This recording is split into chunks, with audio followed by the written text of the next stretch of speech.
നീ ആ ഫോൺ നോക്കി. നീ എന്താ ഞാൻ വിളിച്ച് കോൾ എടുക്കാത്ത? ഫോൺ സൈലന്റ് ആയിരുന്നു. ഓ പിന്നെ സൈലന്റ് അല്ലെങ്കിൽ ഇപ്പൊ എടുത്തേനെ. കണ്ടെടുക്കൂലേ? എല്ലാ മാസം ഇതല്ലേ നിന്റെ അവസ്ഥ? എന്റെ പേരിൽ EMI ഫോൺ കൊടുത്തിട്ട് എല്ലാ മാസം ഞാൻ വിളിക്കും, ഫോൺ കൊടുക്കില്ല, EMI തെറ്റിക്കും. എന്നിട്ട് ഞാൻ വേണം അടയ്ക്കാൻ. എടാ ഞാൻ ആദ്യത്തെ 2 മാസം തന്നു, പിന്നെ കയ്യിൽ പൈസ ഇല്ല, അതുകൊണ്ട് അടയ്ക്കാൻ പറ്റിയില്ല. ഞാൻ എന്ത് ചെയ്യും? 2 അടവ് കറക്റ്റായിട്ട് അടച്ചു. 7 അടവും തെറ്റിച്ചു. 7 അടവും ഞാൻ അടച്ചത്. അതിന്റെ പൈസ എനിക്ക് തന്നിട്ടില്ല. എന്റെ സിബില് മൊത്തം പോയി കിടക്കുക. എടാ നിനക്കൊരു ഹെൽപ്പ് ചെയ്തില്ല, നിനക്ക് കറക്റ്റ് അടച്ചുകൂടാത്. എടാ അടയ്ക്കണ ഉണ്ടായിരുന്നടാ, പിന്നെ ജോലി ഇല്ല, പിന്നെ ഞാൻ എങ്ങനെ അടയ്ക്കും? എനിക്കൊരു ലോൺ എടുക്കാൻ പറ്റില്ല. എടാ ഫോൺ എടുക്കുന്ന ടൈമിൽ എനിക്ക് ജോലി ഉണ്ടായി, അപ്പോഴേക്കും ജോലി എങ്ങനെയോ പോയി, പിന്നെ ഞാൻ എങ്ങനെ അടയ്ക്കും? എടാ ഇത് അവനെ സിബിലിന് അതിന് എന്തൊക്കെ പ്രശ്നങ്ങളുണ്ട് അതിന്റെ? എന്തെങ്കിലും ചെയ്തിട്ട് എനിക്ക് പെട്ടെന്ന് എന്റെ അളിയ പരിപാടി തീർത്തന്നു. നിന്നായിട്ടുള്ള എല്ലാ ബന്ധവും ഞാൻ വിടാൻ പോവാ.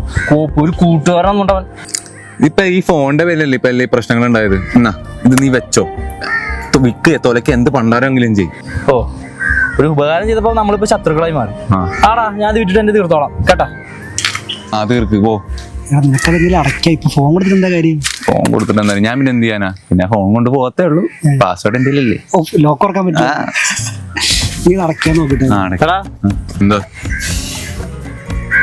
ലോക്ക് ഓർമ്മ എടാ മണ്ട.